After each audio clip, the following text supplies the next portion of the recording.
Olá, pessoal. Então, vamos iniciar a nossa aula de estudos de utilização de medicamentos. É a última aula do segundo bloco.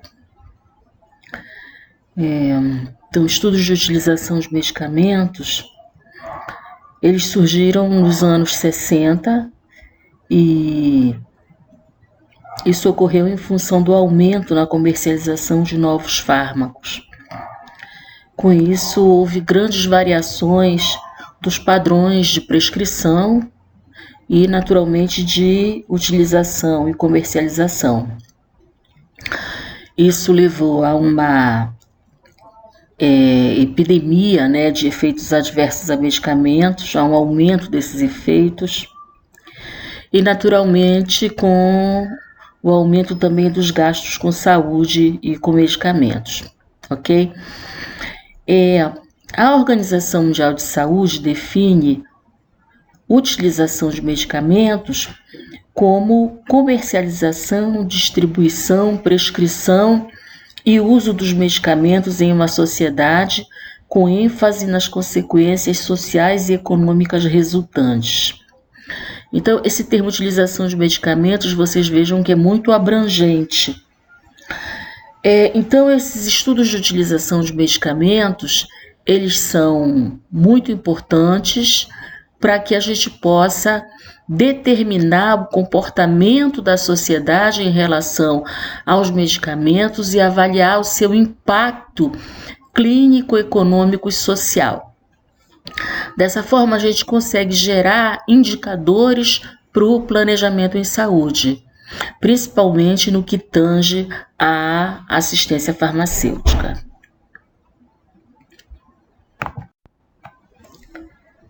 Para falarmos então de utilização de medicamentos, é necessário utilizarmos alguns parâmetros científicos. E esses parâmetros, eles partem do pressuposto da racionalidade do uso dos medicamentos.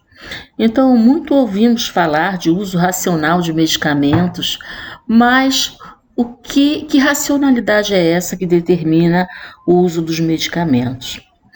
Bom,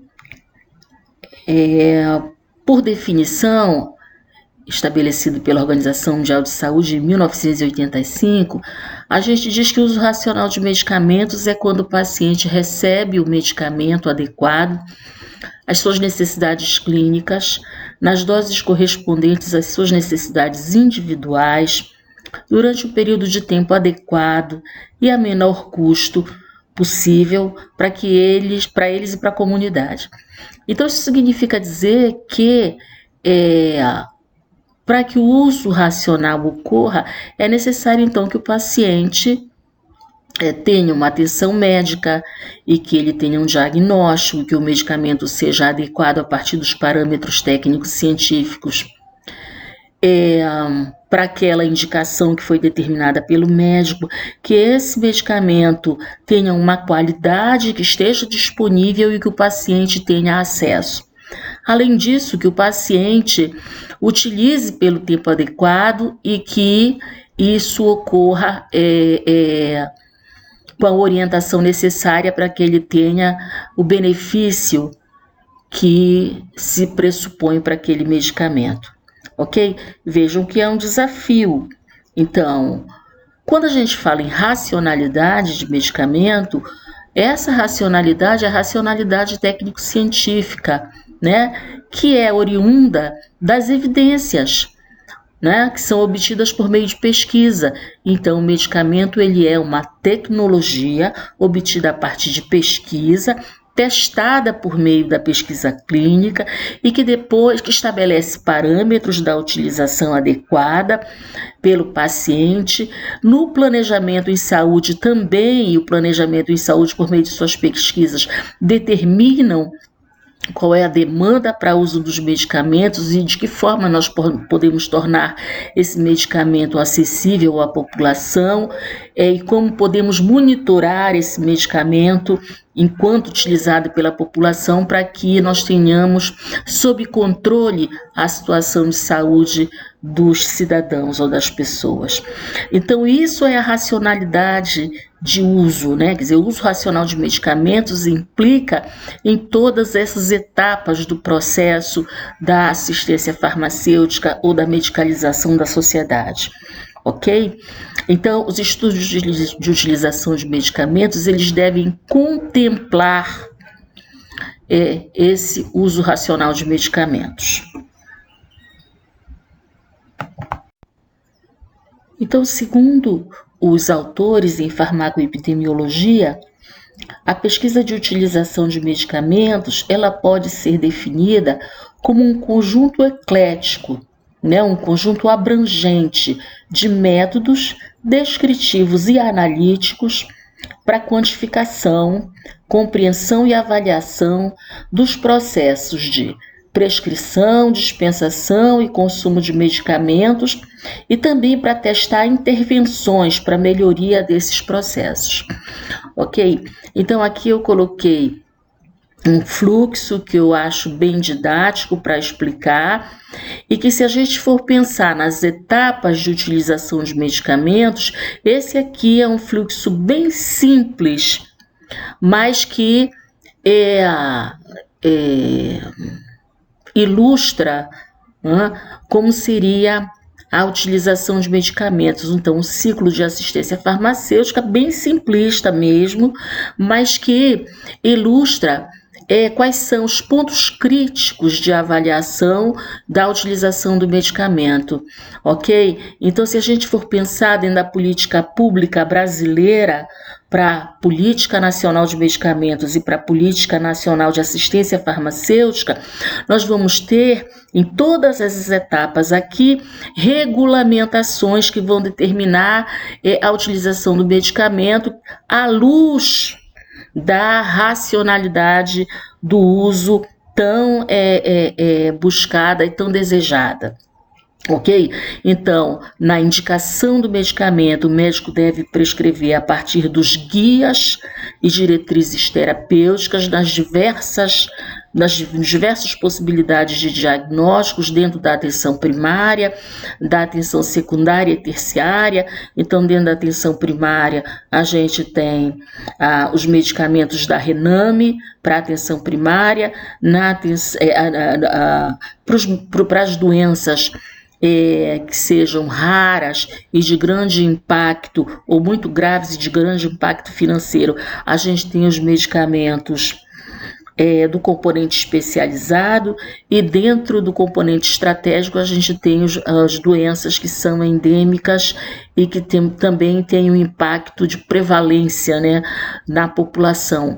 Então vejam que a política pública, ela conversa, né, digamos assim, com os indicadores epidemiológicos e com os indicadores descritores do status de saúde da população. E na assistência farmacêutica não é diferente.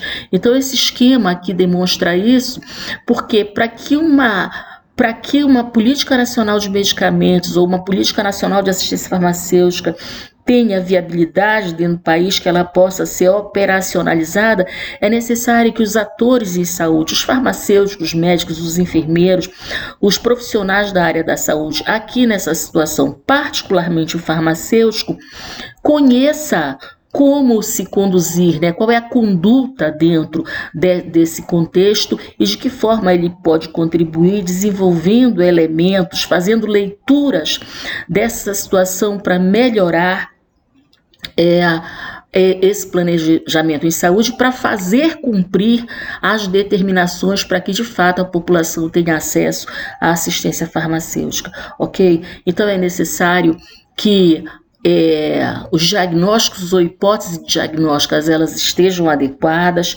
e que a gente tenha disponível medicamentos e esquemas terapêuticos suficientes para que o médico prescreva dentro dessa lógica e que depois esse medicamento esteja disponível nas farmácias para que possa ser dispensado com uma dispensação de qualidade, com orientação ao paciente, com medicamentos de qualidade que a gente possa depois avaliar não só o acesso, mas a utilização desses medicamentos, avaliando as consequências da utilização, né? A probabilidade dos problemas relacionados a medicamento existe, elas podem ocorrer, é necessário que a gente faça monitoramento, assim como é necessário que a gente avalie a partir disso, pela morbidade e mortalidade, né, das doenças que são tratadas, qual é a necessidade, qual é a demanda para o planejamento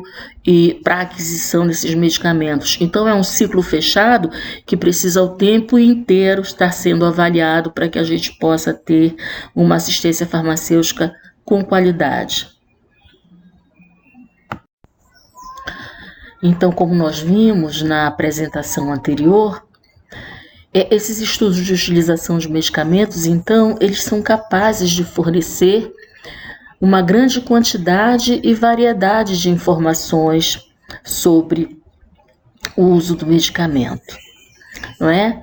Informações como, por exemplo, prevalência dos medicamentos na prescrição e que vão nos falar dos hábitos de prescrição, como nós vimos anteriormente, mas não só isso, veremos também a tendência de consumo dos medicamentos, qualidade dos medicamentos mais utilizados. Quando a gente fala em qualidade dos medicamentos mais utilizados, a gente está falando não da qualidade, do controle de qualidade, se o medicamento está dentro da especificação para uso, não é isso. A gente se refere aqui à questão se é um medicamento que tem evidência científica do seu risco-benefício estabelecido ou não. E aí também podemos ver o custo dos tratamentos com relação a se esse medicamento está disponível num custo acessível para o sistema de saúde ou não. Ok? Então, os estudos de utilização, eles constituem de fato uma importante estratégia de racionalização de uso dos fármacos, porque ele gera informações para que a gente, de posse dessas informações, planeje as ações por meio de intervenções, né, nas unidades de saúde, ou a nível do município, ou a nível de um planejamento para o Estado, ou mesmo a nível da União, a nível nacional, melhorando, né, a assistência farmacêutica. Ok, pessoal, então vamos falar agora dos tipos de estudos de medicamento quanto à análise. Então, a gente pode desenvolver de duas maneiras, por meio da análise quantitativa e da análise qualitativa. A análise quantitativa, como o próprio nome já diz, é quando a gente trabalha com variáveis que possam ser mensuráveis. Então, geralmente, variáveis essas que podem ser contínuas, né, ou discretas, ou as variáveis categóricas, que são aquelas que podem assumir também o valor numérico, como, por exemplo, sexo masculino ou feminino, né? Ou então nível socioeconômico, então nível 1, 2 ou 3, ou mesmo escolaridade, ensino fundamental, médio e superior, enfim. São categorias que podem assumir um valor numérico e por isso elas são possíveis de serem quantificadas e distribuídas em forma de frequência, ok? O método quantitativo é um método que para nós aqui na farmacoepidemiologia nos é muito familiar, porque nós trabalhamos o tempo inteiro em farmacoepidemiologia ou na epidemiologia, tentando verificar a distribuição da ocorrência dos eventos em grandes populações, né, distribuídas num determinado período e num determinado lugar. Então, nós trabalhamos com variáveis quantitativas o tempo todo e que são traduzidas por meio de frequência e que são medidas como prevalência e incidência, ok? E a gente tenta buscar a correlação por meio da distribuição das taxas em grupos distintos. Ok, então sabíamos disso. Agora, a análise qualitativa, ela pode também ser utilizada no estudo de utilização de medicamentos. Aqui nessa disciplina nós não vamos abordar, mas nos livros vocês vão encontrar. Então, o que é a análise qualitativa? É quando a gente busca obter informações do pensamento ou do comportamento do indivíduo. Geralmente, a técnica de obtenção das informações é por meio de uma entrevista, e aí tenta-se avaliar, por meio do fragmento de palavras, né? Fragmentos são palavras ou trechos na resposta do indivíduo a uma determinada pergunta, tenta-se entender qual é o conteúdo ou o discurso que está por trás daquela fala. Então, por isso, a análise qualitativa, ela se desenvolve geralmente na pesquisa qualitativa por meio da análise do discurso ou análise do conteúdo, e que são técnicas próprias da pesquisa social na área de ciências humanas. Então, que se utiliza na sociologia, na antropologia e na psicologia. Então, por vezes, serão necessários determinados estudos de utilização que utilizem essa técnica, porque a análise quantitativa não consegue, né, avançar ao nível de entender o comportamento das pessoas apenas por meio da análise quantitativa, ok? Então, por exemplo, se eu quero saber da adesão de um determinado paciente, a adesão dele ao tratamento com relação ao que ele pensa do tratamento dele, eu não vou quantificar essa resposta. Eu preciso mensurar por meio da qualidade da resposta desse indivíduo, ok? Aqui nós vamos abordar a análise quantitativa. Ok, com relação aos dados, a gente pode dizer que os estudos de utilização de medicamentos, a gente pode mensurar dois tipos de dados, o dado primário e o dado secundário. O dado primário são aqueles originais, que são coletados pela primeira vez. Na maioria das vezes, a gente faz isso por meio de entrevista ou um inquérito. Os dados secundários, eles são mais corriqueiros para a gente, na epidemiologia de uma maneira geral. Então, são coletados usando fontes de registro de dados que já existem, né? Então, no nosso caso, nós vamos trabalhar com dados obtidos de prontuário, ou dados de prescrição, ou dados de bases eletrônicas de coleta rotineira de dados de prescrição, por exemplo. A gente tem um exemplo muito importante no Brasil, que é a APAC, que são as autorizações de procedimentos de alta complexidade, né? Que são informações relativas aos dados sociodemográficos do paciente, ao diagnóstico do paciente e aos medicamentos que ele utiliza e que são prescritos regularmente para ele dentro de uma periodicidade. Então, se obtém essa informação por meio de um banco de dados público que está disponível, não é? Então, vários bancos de dados nós temos no Brasil sobre medicamentos, são poucos, não é? Mas que são bancos possíveis de ser estudados. Nós temos um outro banco importante, que é o SNGPC, o Sistema Nacional SNGPC, Sistema Nacional de Gerenciamento de Produtos Controlados, não é?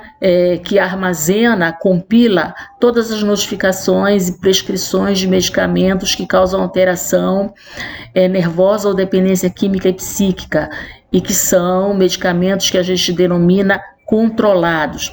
Então, esses bancos de informação são bancos de dados secundários e que a gente pode utilizar as informações desses bancos para desenvolver análises e elucidar determinadas situações de utilização de medicamentos. Vamos falar então dos dados secundários. Como eu já falei anteriormente, os dados primários são os dados originais, então são obtidos por meio de questionário ou inquérito. Mas os dados secundários, eu vou falar aqui para vocês das fontes desses dados, né? Então, existem algumas fontes aqui que estão relacionadas nos livros.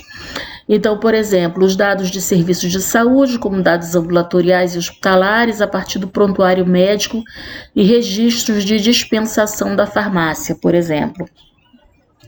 Ou dados de bancos de dados específicos de medicamentos.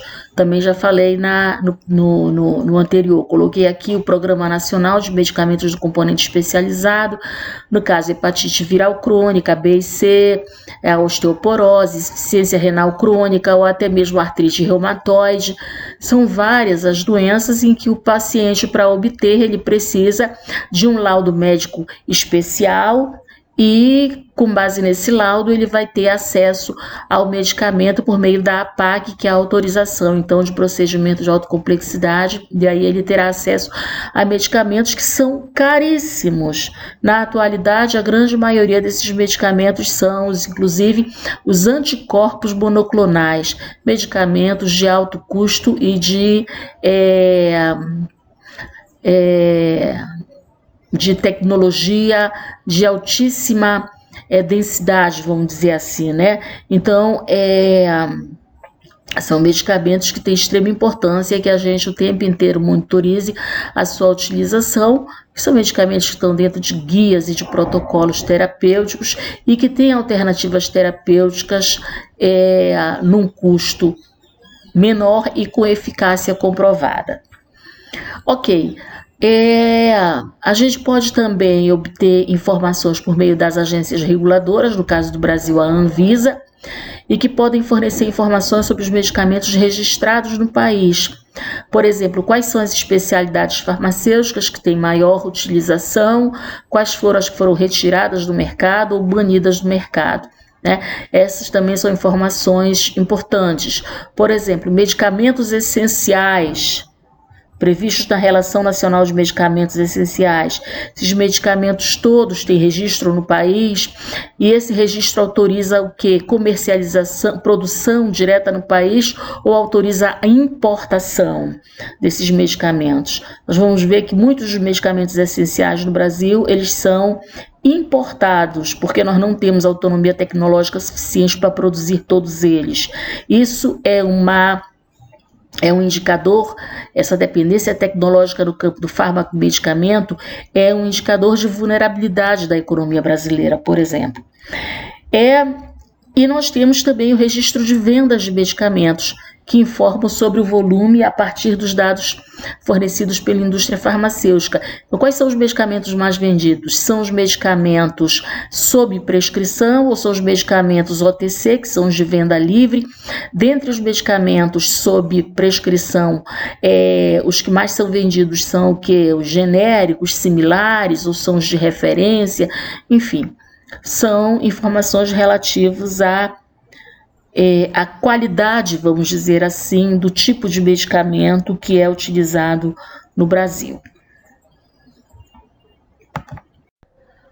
Bom, pessoal, visto a grande variabilidade e possibilidade de dados para serem analisados em estudos de utilização de medicamentos, visto as grandes diferenças existentes entre países e até dentro de um mesmo país, porque a oferta de medicamentos ela é muito grande e no mesmo país nós poderíamos ter para um mesmo fármaco inúmeras apresentações farmacêuticas diferentes. Essa grande variabilidade fez com que a Organização Mundial de Saúde propusesse indicadores para mensuração da utilização de medicamentos, de forma a tornar, a harmonizar, digamos assim, o método e favorecer a comparação entre os estudos nacionais, internos a um determinado país ou entre países.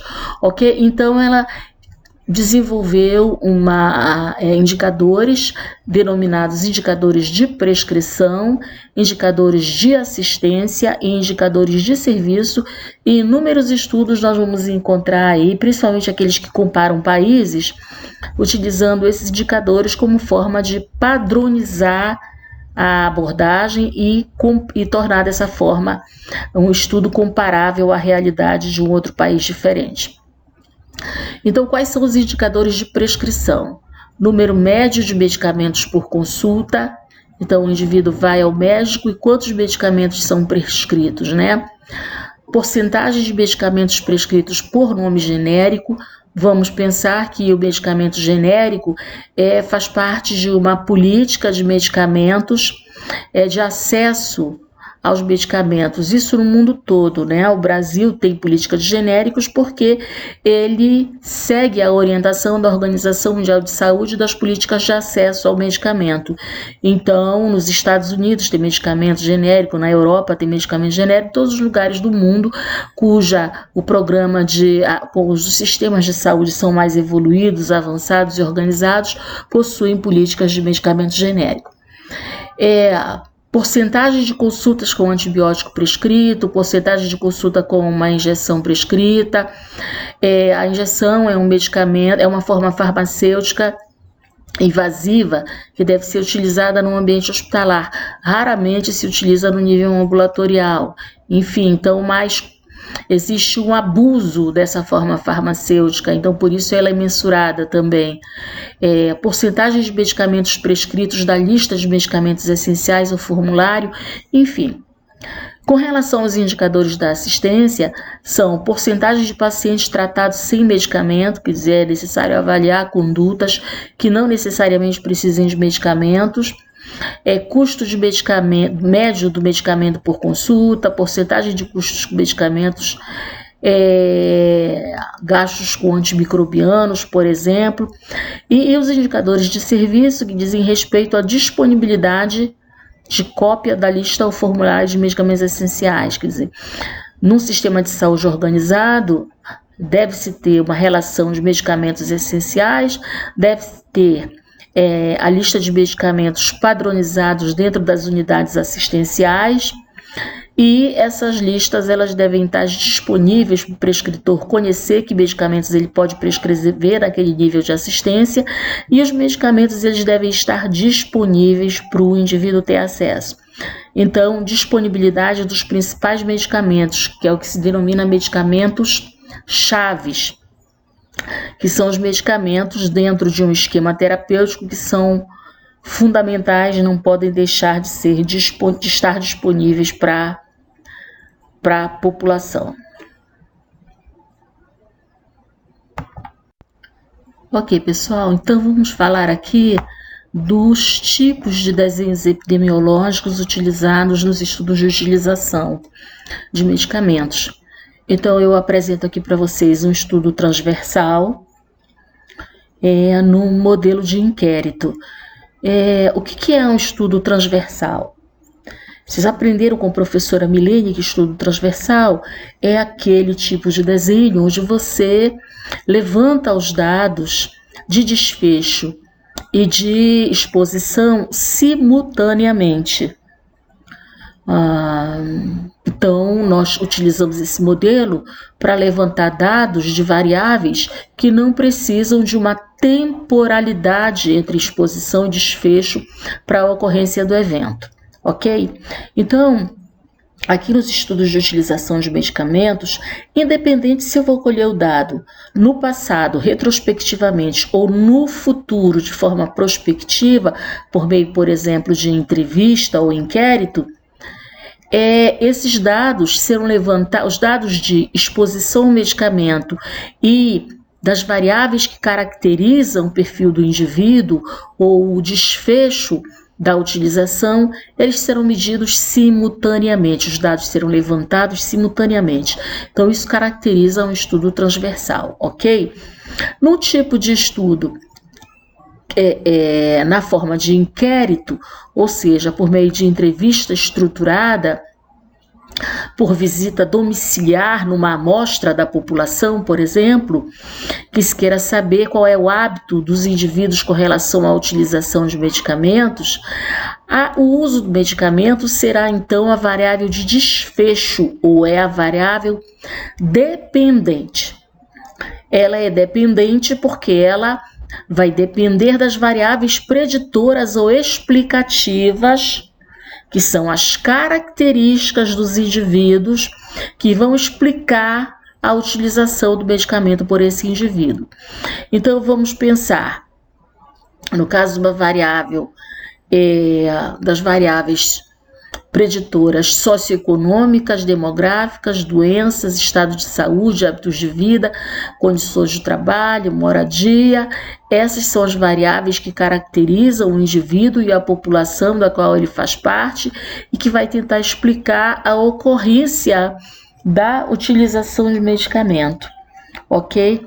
E aí vamos tentar buscar, por meio de análises estatísticas, né, as proporções dentro desse desenho, né, com relação ao uso e não uso de medicamento, qual é a proporção de variáveis explicativas, como elas se distribuem dentro dessas duas categorias de uso e não uso de medicamento, para obter informações relacionadas às respostas dessa utilização, como, por exemplo, a identificação de subgrupos da população mais vulneráveis a determinadas a uso irracional, por exemplo, ou então ao não acesso ao medicamento, ou então, dentre os indivíduos que usam o medicamento e que têm acesso, quais são os riscos potenciais dessa utilização, se você verifica a ocorrência, por exemplo, de eventos adversos de acordo com o relato desses indivíduos, e também hábitos inadequados relacionados ao medicamento, como é a própria automedicação, ok? Então, esse é um desenho mais corriqueiro de se utilizar. É possível também, por meio do desenho transversal, da mensuração de forma transversal, realizarmos estudos do tipo ecológico. Entretanto, o estudo mais corriqueiro nos estudos de utilização de medicamentos são os estudos transversais. Vou mostrar para vocês alguns exemplos disso. Então, pessoal, eu coloquei aqui uma tabela para ilustrar para vocês como é que é um estudo transversal. Então, esse estudo é realizado por um grupo de pesquisadores de Minas Gerais. Desenvolveram, então, esse estudo, o uso de medicamentos e fatores associados à polifarmácia em indivíduos com diabetes mellitus em Minas Gerais. Então, é um estudo que é um estudo transversal, simples, mas onde eles mostram um panorama geral, onde o desfecho de utilização de medicamentos é a polifarmácia. Então, eles fazem a análise do desfecho como sem polifarmácia e presença de polifarmácia, e aí eles fazem uma análise pelos fatores determinantes ou pelas variáveis explicativas, que são sexo, estado civil, escolaridade, idade, raça, autopercepção de saúde. Então, é um estudo com bastante detalhes, embora seja um estudo localizado, mas é importante porque é difícil fazer um estudo a nível nacional, dadas as diferenças regionais do país e dada a dificuldade também de você capturar o dado, né, as informações. Então, mas é um estudo simples, entretanto, é um estudo que mostra com muita clareza aqui para vocês como é que é realizada uma análise dessa natureza, a análise de um estudo transversal, ok? Aqui na última coluna da tabela, na coluna mais à direita, vocês podem observar o p-valor, né, onde vocês veem aí um nível de significância muito alto, a nível de 0,001%. Isso significa dizer que eles encontraram diferenças em todos os estratos de análise que eles fizeram. Então, por exemplo, a diferença entre homens e mulheres para a ocorrência da polifarmácia, eles verificam aqui que as mulheres estão mais expostas à polifarmácia que os homens, e assim, com base na análise que eu fiz na primeira linha da tabela, na primeira variável, vocês podem observar todas as outras variáveis, ok? Então, vamos avançando. Aqui nós temos, então, uma outra análise. Essa aqui já é uma análise a nível nacional, é produto da pesquisa PENA-1, que é a Pesquisa Nacional de Utilização de Medicamentos, e essa pesquisa Ela foi realizada em 2015 e em 2017 o grupo de pesquisadores, eles publicaram vários artigos, produtos dessa pesquisa, e esse artigo aqui é um dos artigos, então, onde eles fazem uma abordagem utilizando os indicadores da Organização Mundial de Saúde. Então, é por isso que eu trouxe como exemplo para ilustrar nossa aula esse artigo. Por que eles usaram os indicadores se eles estão falando do Brasil, do mesmo país, internamente as regiões do país? Exatamente porque a gente tem no Brasil um país de dimensões geográficas muito grandes e diferenças sociais inúmeras. Então, esses indicadores é uma forma padronizada de verificar se a assistência farmacêutica ela se distribui de forma homogênea, se ela ocorre de forma homogênea no país inteiro. Haja visto que nós temos um sistema único de saúde com as ações descentralizadas para os municípios e que todos os municípios do Brasil devem desenvolver a assistência farmacêutica de forma homogênea. Para isso, obviamente, os recursos têm que chegar em qualquer canto desse país e em todos esses municípios têm que ter uma assistência farmacêutica organizada e com estrutura suficiente para provisão de medicamento para que o usuário tenha acesso. Então, nós verificamos aqui também que na coluna mais à direita o valor de P tem alta significância, e isso demonstra a grande diferença regional no Brasil. Então, essa é a grande contribuição desse estudo, né? À medida que os pesquisadores mostram isso, né, a nível nacional, a nível regional, há que se debruçar sobre essas informações aqui e trabalhar para que o Brasil seja mais igual e menos desigual do ponto de vista da assistência farmacêutica.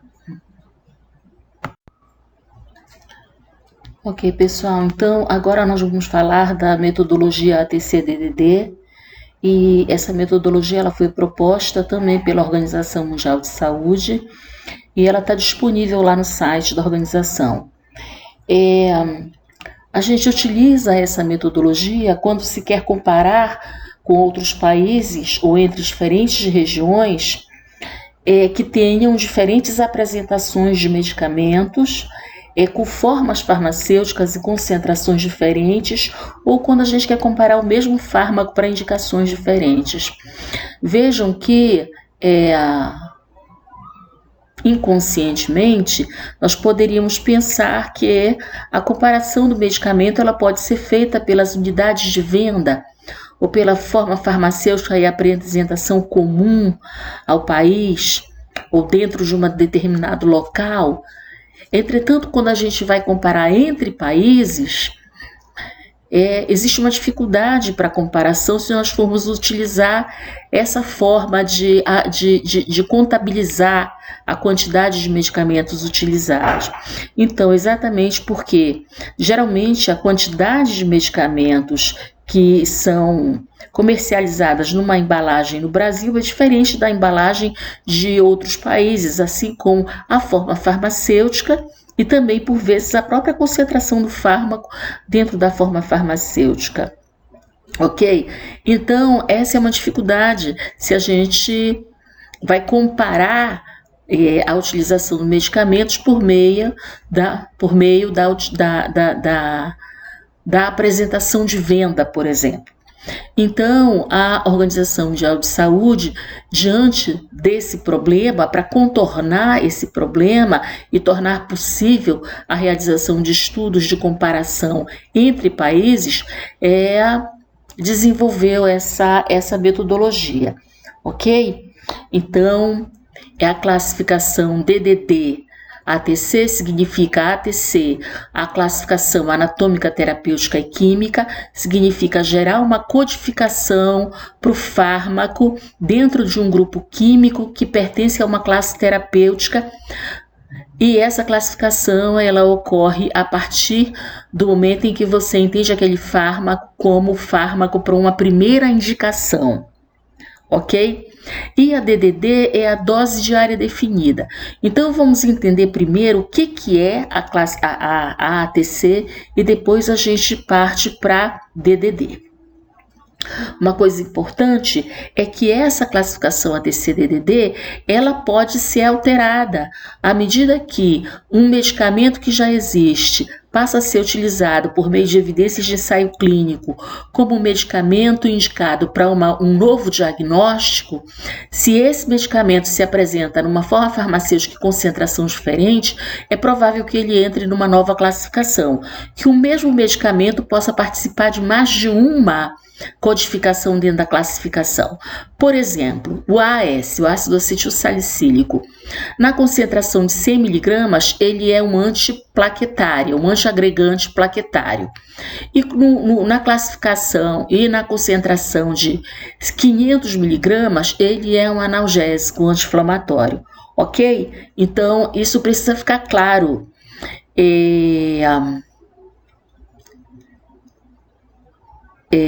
Essa classificação remete, então, a classificação, a codificação do medicamento, sempre à sua indicação principal, ok? Ok, então aqui a gente apresenta um exemplo, né, de um fármaco com a sua codificação ATC para que fique mais claro, ok? Então, observem que cada preparação farmacêutica deve possuir apenas um código ATC de acordo com o seu uso terapêutico principal. E diferentes usos da mesma substância devem dar origem a códigos diferentes, como já foi dito. E fármacos com diferentes formas farmacêuticas, por exemplo, sistêmica e tópica, também terão códigos distintos. Aqui a gente dá um exemplo da ampicilina, né? Então vocês vejam que aqui a classificação anatômica, terapêutica e química, ela organiza no primeiro nível o grupo anatômico, no segundo nível o grupo terapêutico principal, no terceiro nível subgrupo terapêutico farmacológico, no quarto subgrupo terapêutico farmacológico químico e no quinto é o nome do próprio fármaco. Então, por exemplo, por que a ampicilina é J01CA01? Porque ela é um anti-infeccioso geral para uso sistêmico e todos os antimicrobianos que tenha um espectro geral de uso sistêmico vão iniciar sua codificação com a letra J. Ok? Se é um antimicrobiano sistêmico J01, se é um antibacteriano beta-lactâmico, a letra C, então J01C, o fato de ser uma penicilina de largo espectro, fica A, J01CA, e o 01 é para indicar o fármaco ampicilina, ok? Então, todos os medicamentos que existem no mundo, né, eles são classificados na classificação ATC. Fica a cargo de quem essa classificação? A Organização Mundial de Saúde, ela recebe a solicitação da indústria farmacêutica que registra o medicamento naquela indicação e que apresenta evidências acerca da utilização para aquela indicação, e aí por meio dos estudos clínicos se classifica, então se insere esse medicamento na tabela dessa classificação, ok? Então, junto com a denominação alfabética numérica, que é o código, vem também a DDD, que é a dose diária definida, que nós vamos falar daqui a pouco. A dose diária definida, que é a dose média de concentração do fármaco utilizado em 24 horas, ok? Então, essa metodologia, a ATC-DDD, ela foi desenvolvida para calcular, na verdade, para calcular o grau de exposição de uma determinada população a um medicamento ou a um subgrupo de medicamentos. E por que é necessário isso? Eu já falei inicialmente, um mesmo fármaco, ele ocorre comercialmente de forma diferente no mundo todo, em termos de forma farmacêutica, de concentração de ativo e de apresentação farmacêutica. Então, quando se quer medir a exposição de populações que habitam em diferentes lugares, em diferentes países, e a gente quer medir a exposição daqueles indivíduos para um mesmo medicamento, é preciso então a gente harmonizar a exposição desse medicamento para a gente poder quantificar de forma uniformizada. Então, a metodologia ATC-DDD é isso, ela remete qualquer medicamento, né, a essa classificação, uniformizando, né, a denominação desse medicamento e a quantidade de ativo que o indivíduo pode se expor numa concentração média para 24 horas, ok? Vamos avançando mais para a gente entender. Ok? Então, a dose diária definida, são unidades técnicas de medida e comparação, e cada dose diária definida, cada DDD, corresponde à dose média diária de um medicamento empregado em sua indicação principal em uma determinada forma farmacêutica no adulto. Não é? Então, é preciso que fique claro que a DDD ela não é a dose recomendável, mas ela simplesmente é uma unidade técnica de medida, né, para que a gente possa mensurar a exposição da população ao fármaco. Então, vamos lá. O método de DDD ele foi desenvolvido para atender a necessidade de converter e padronizar dados de volume prontamente disponíveis de estatísticas de vendas, ou dados, por exemplo, de inventários de farmácias, ou quantidades de embalagens em forma farmacêutica, em diferentes formas farmacêuticas, diferentes concentrações, ou diferentes unidades de medicamentos. Isso foi necessário, então, para que a gente pudesse fazer estimativas brutas do número de pessoas expostas a um determinado fármaco, ou grupo químico, ou classe terapêutica. Ok? Então, essa DDD, como já foi dito, ela é obtida por meio de evidências científicas que vão avaliar, em média, a quantidade de fármaco que o indivíduo é exposto quando utilizando aquele medicamento para uma primeira indicação, considerando a concentração farmacológica e a posologia indicada para aquela indicação. Então, vamos lá. Ok, então vamos lá. Eu preferi deixar assim descrito para ficar mais fácil vocês irem me acompanhando. Então, a dose diária definida é a dose média de manutenção utilizada normalmente para a indicação principal do medicamento considerado. Ela é a dose média para 24 horas usada para a indicação principal da preparação.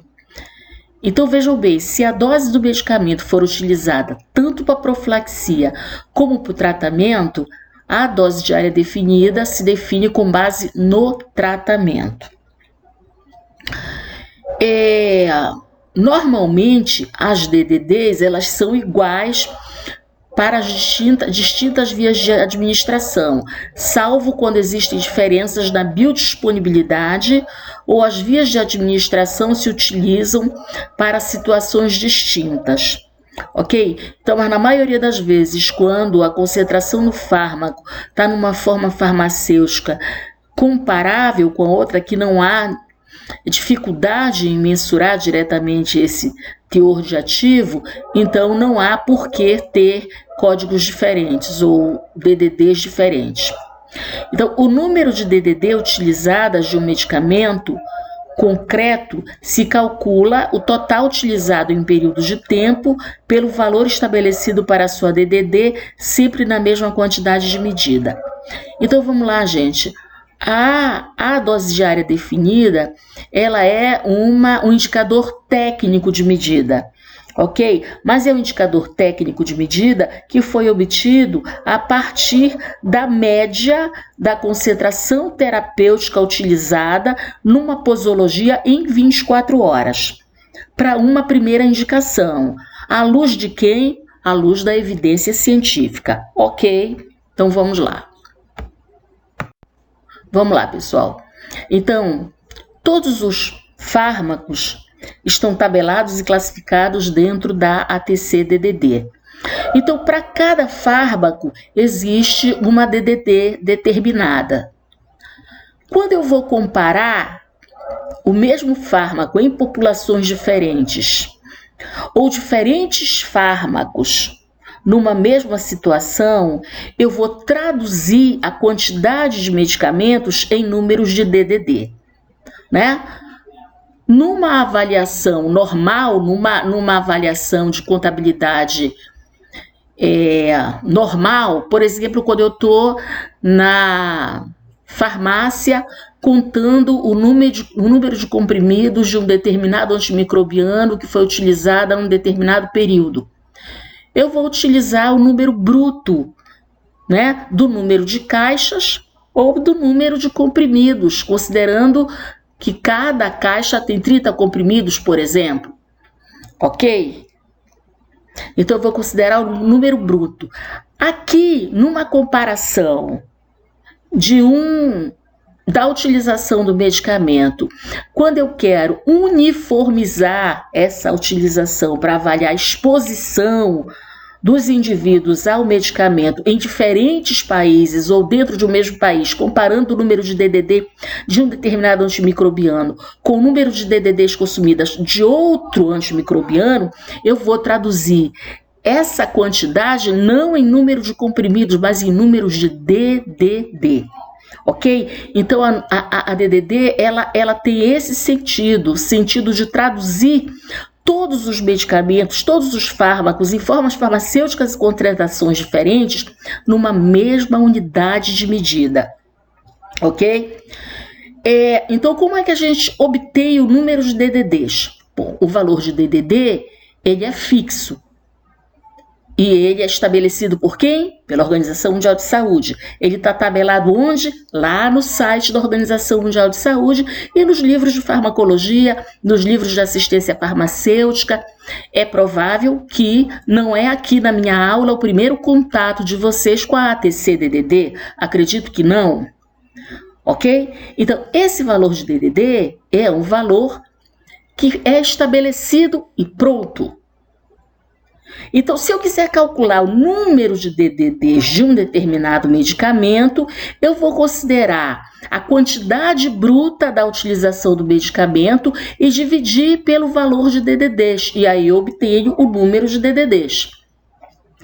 Então, como é que eu calculo o número de DDDs? Então, o número de unidades vendidas ou dispensadas, vezes o número de formas farmacêuticas por unidade, vezes a quantidade de princípio ativo por forma farmacêutica, dividido pelo valor da DDD.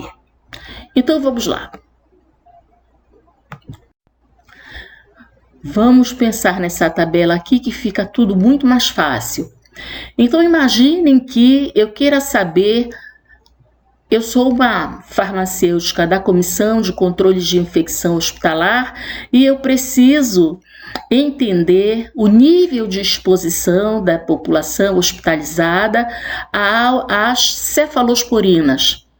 Então, cada uma delas tem uma classificação ATC, um código ATC, e esse código ATC remete a DDD. Por que o código ATC que remete a DDD? Porque o código ATC diz respeito à primeira indicação específica para aquele medicamento. Então, para aquela situação clínica específica, a DDD, ou seja, a dose média para 24 horas, respeitando a concentração posológica, é 2, no caso da cefalexina. Ok? Só que a apresentação da cefalexina é 500 miligramas, são cápsulas de 0,5 gramas.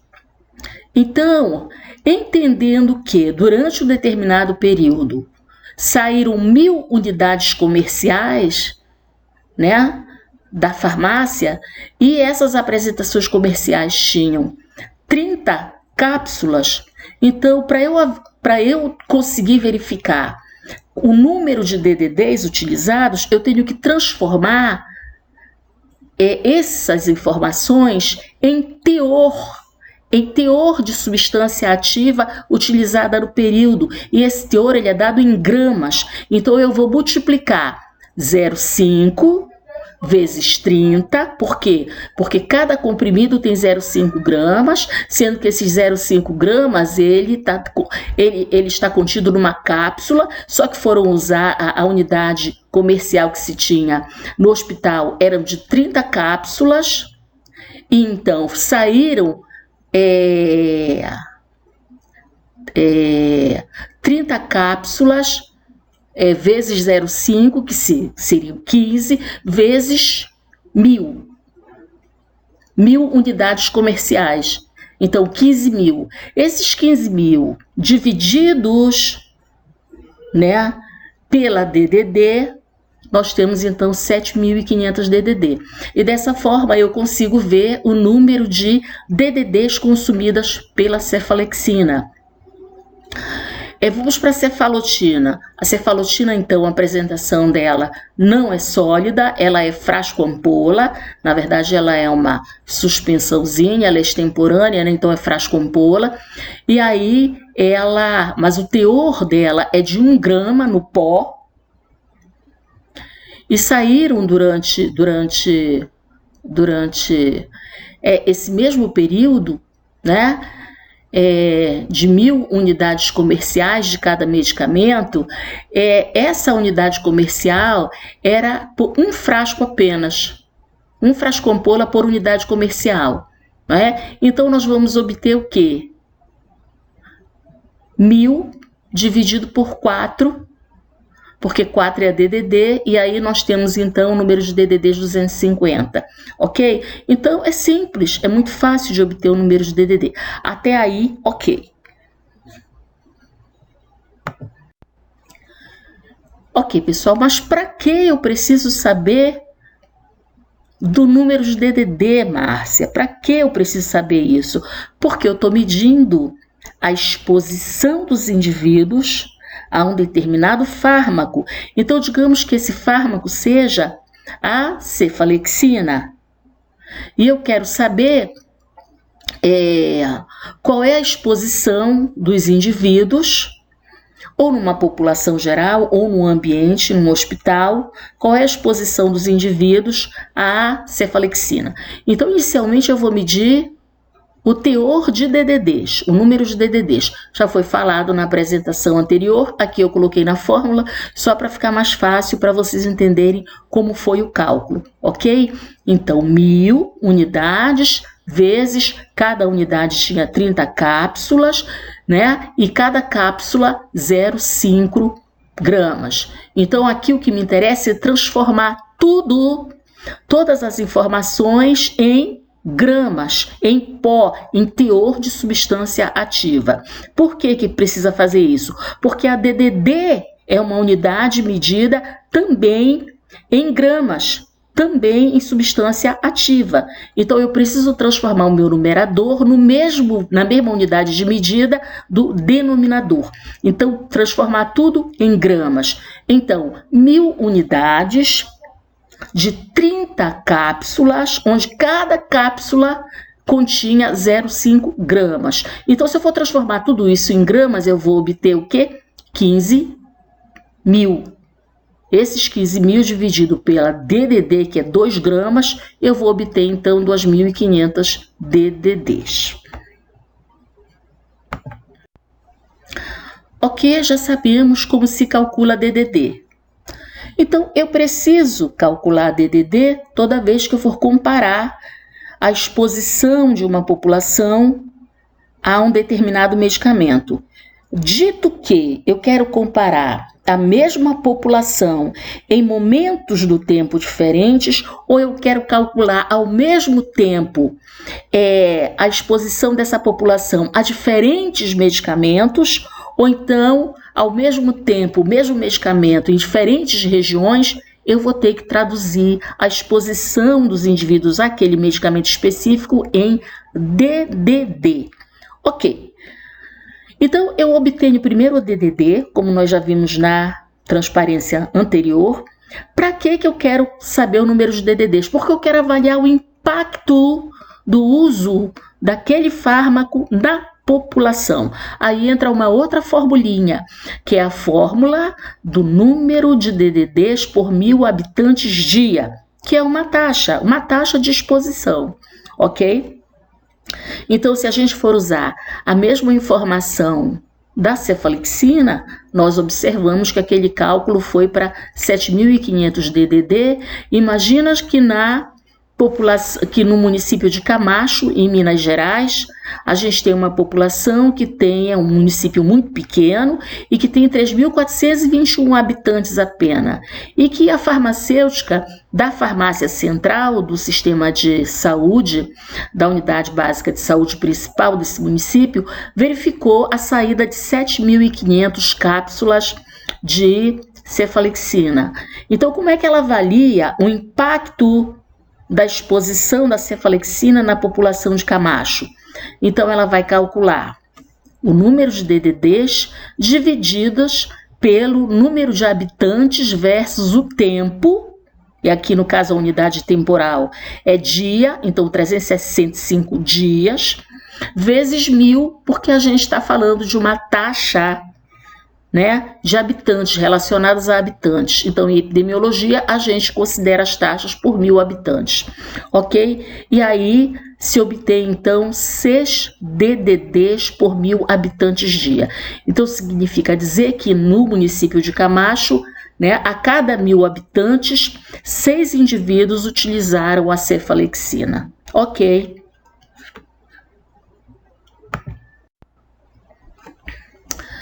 Muito bem, pessoal.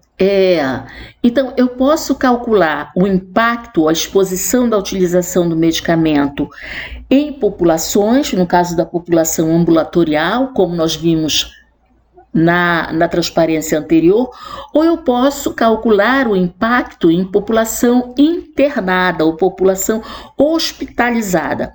Nessa situação, eu vou utilizar o número de DDDs vezes 100, porque é a taxa por 100 leitos dia, dividido por um denominador que é o número de leitos de indivíduos, vezes a taxa de ocupação, porque se o hospital um hospital de 100 leitos, se ele estiver apenas com 99% do total de leitos ocupado, eu tenho que multiplicar, então, esses 100 vezes 0,99 para fazer a correção do número de leitos vezes o tempo. E aí o tempo pode variar, pode ser a média do tempo de internação, que é 10 dias, 15 dias, vai depender do indicador que o hospital me determinar, né? Eu sou farmacêutica do hospital, eu trabalho com provisão de medicamentos, dependendo de cada medicamento, eu sei considerar o tempo médio de internação e de utilização daquele medicamento na população que eu assisto, ok? Então, essa fórmula aqui de cálculo do impacto da exposição dos indivíduos internados a um determinado medicamento é para que o farmacêutico possa ter elementos a considerar, como é que é a exposição dos pacientes dentro de determinados períodos àquele medicamento específico, ok? Aqui, pessoal, eu trago uma tabela de medicamentos psicoativos utilizados no Brasil e que foi publicada no Boletim de Farmacoepidemiologia da Anvisa, com dados do Sistema Nacional de Gerenciamento de Produtos Controlados, o SNGPC. E aqui eles mostram, na verdade, uma distribuição histórica de 2009 até 2012, não, 2009 até 2011, então eu mostro aqui a tabelinha de 2009 e 2010, e naturalmente o objetivo do Sistema Nacional de Gerenciamento de Produtos Controlados é ter exatamente o controle da utilização desses medicamentos pela população, visto que são medicamentos que causam dependência química ou psíquica, ou alteração nervosa grave. Então, aqui eles mostram como foi a distribuição da utilização, comparando por DDD a utilização do clonazepam, bromazepam, prazolam, fenobarbital e sibutramina ao longo desse período, onde a gente verifica um aumento, por exemplo, né, se vocês forem para a última coluna, onde a gente tem DDD por 1.000 habitantes dia, um aumento de 2009 para 2010 dos fármacos benzodiazepínicos, clonazepam, bromazepam e alprazolam. O fenobarbital também tem um aumento e uma queda na sibutramina. Na verdade, a sibutramina aqui, 2009, é a sibutramina e 2010 é a carbamazepina, né?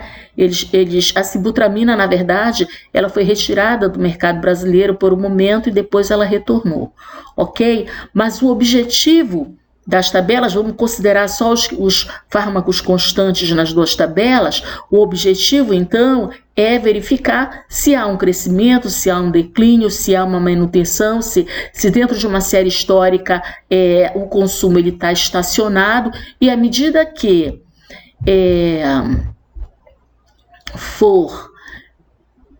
tiver alguma alteração, né, abrupta, alguma alteração muito significativa, investigar, verificar o que é que ocorreu.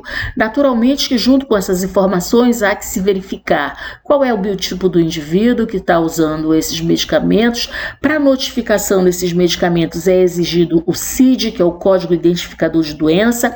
Então, por exemplo, a gente sabe que o clonazepam, que é o Rivotril, houve uma explosão de utilização desse medicamento à medida que ele foi indicado como tratamento para a doença do pânico. Então, e que tem a ver com toda a insegurança que a gente vive no Brasil e etc. E esse medicamento é um dos medicamentos mais utilizados, inclusive de forma equivocada, ok? Então, o objetivo aqui do Sistema Nacional de Gerenciamento de Produto Controlado é nesse sentido de avaliar o nível de exposição da população brasileira, comparando entre si esses medicamentos e ao longo do tempo. Aqui, pessoal, então, para finalizar, está demonstrado aqui um outro trabalho que mostra compara o Brasil com o México para demonstrar a exposição dos indivíduos ao consumo de antimicrobianos antes e depois das intervenções por meio de regulação. No Brasil, a gente tem, desde 2010, a regulamentação que restringe o antimicrobiano à prescrição sob controle especial, a prescrição de antimicrobiano, e no México também. E aí essa intervenção, então, com essa intervenção esperava-se que a exposição dos indivíduos reduzisse. Então foi realizado esse estudo por pesquisadores brasileiros e também do México, e esse grupo mensurou então pelo número de prescrições notificadas ao sistema, a exposição dos indivíduos, e desenvolveram a série histórica para ver o comportamento, onde a gente vê claramente o comportamento no México melhor do que no Brasil. Ok? Enfim, mas então no Brasil é necessário, obviamente, uma intervenção mais próxima junto às farmácias, aos prescritores e junto aos usuários, né, de medicamentos, com vistas a fazer cumprir essa norma da melhor forma possível para o bem da população e para a redução da resistência aos antimicrobianos no Brasil. Ok? Bom, então, para finalizar, eu quero dizer o seguinte: as DDDs, elas indicam a proporção da população que recebe o tratamento padrão diariamente. Os dados de consumo, eles podem estar superestimados, já que nem todos os medicamentos vendidos, eles são consumidos.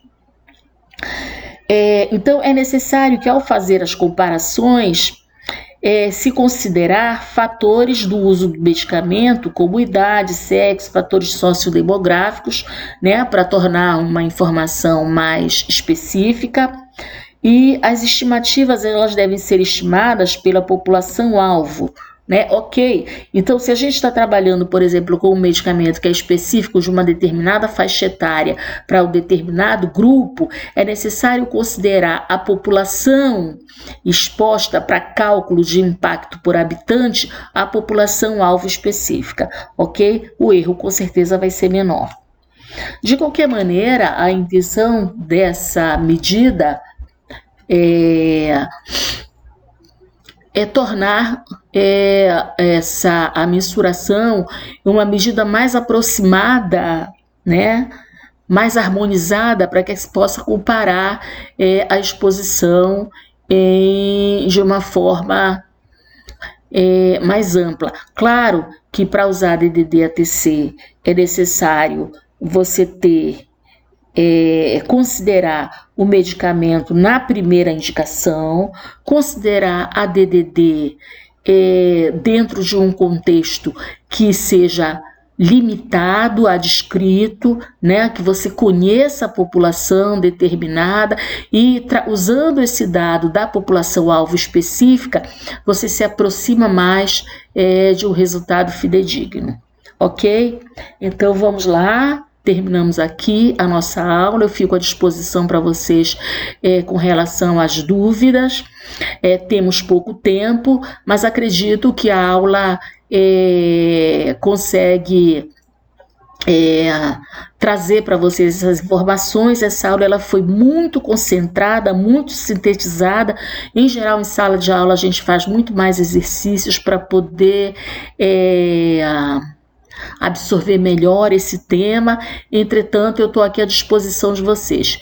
Eu vou colocar então em anexo o material que a gente costuma colocar para melhor fixação do assunto, né, da videoaula, e também o exercício. Um exercício, como sempre, é um exercício com perguntas e respostas objetivas. Espero que vocês não tenham maiores dificuldades. E quero pedir desculpas a vocês pelo tamanho de barulho que houve hoje nessa aula. Eu já estou há 3 dias querendo colocar a voz nessa aula e não consigo, porque é muito barulho aqui no meu prédio, é obra, fica um tum o dia inteiro aqui do meu lado, e hoje também, e os cachorros também, tem muitos animais aqui, e de vez em quando vocês escutam os latidos, os barulhos. Então, várias vezes eu tive que apagar a voz e colocar novamente, enfim, mas chegou uma hora que eu, pela urgência de ter que apresentar essa aula para vocês, eu mantive, ok? Então, boa sorte para vocês.